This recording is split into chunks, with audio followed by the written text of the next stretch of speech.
You know, if you like the royals and if you like Diana, isn't it a bit sad that actually there's this movie that's focusing on, guess what, disaster, Diana as a symbol of sadness and tragedy, because she is in many people's minds a symbol of triumph. What do you think, Diana, if Diana was alive today, what do you think that she would be feeling about, you know, the movie Spencer, about how she's depicted in The Crown? Because you made a good point before that people are focusing so much on the dark times of her life. I mean, how do you think that she would feel about all of this? I think that Diana would probably be grateful that she's still in everyone's minds. I mean, she said famously that she wanted to be queen in people's hearts.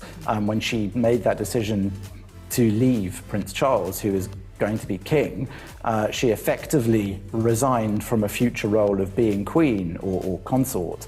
So I think that she would probably be pleased that her memory is still alive for so many people and that it's done in a sensitive and sympathetic way. But as I said, I think perhaps it's a shame. I can't say how she would feel about it, but I think it's a shame that we're remembering her so much for tragedy and sadness. Not only because it's a bit self-indulgent, really, that we're just wallowing in this sadness, which I think is a bit of a modern problem, wallowing in a bit of victimhood.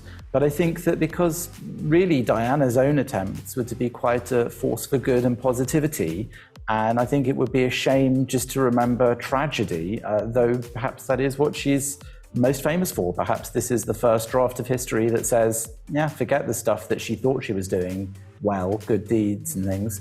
She's going to be remembered as this symbol of sadness. All right, so what was your first reaction when you saw this trailer? Well, on the one hand, wow. Yeah. And on the other hand, oh, that. Because let's face it, we watched The Crown and it kind of looks the same as all the Diana stuff we saw in The Crown. Even the scene of her shut in the bathroom and the knocking on the door. I mean, I feel like I've seen it already.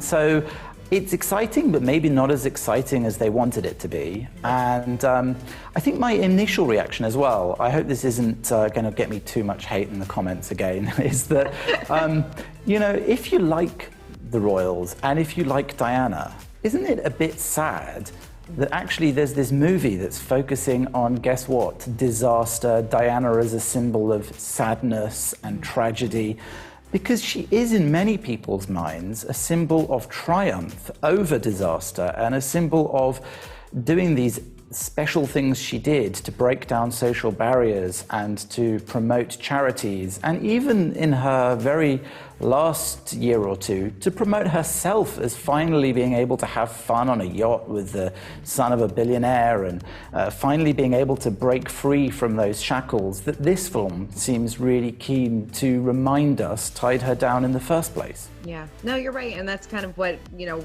where we are in The Crown too. It's kind of focusing on those dark times of her life and not all of the triumphs that she had and not all the good times that she had, especially with her sons and things like that too. And this just takes place over the course of 3 days, correct? And it's not really based on facts. This is they are taking a lot of liberties with this movie.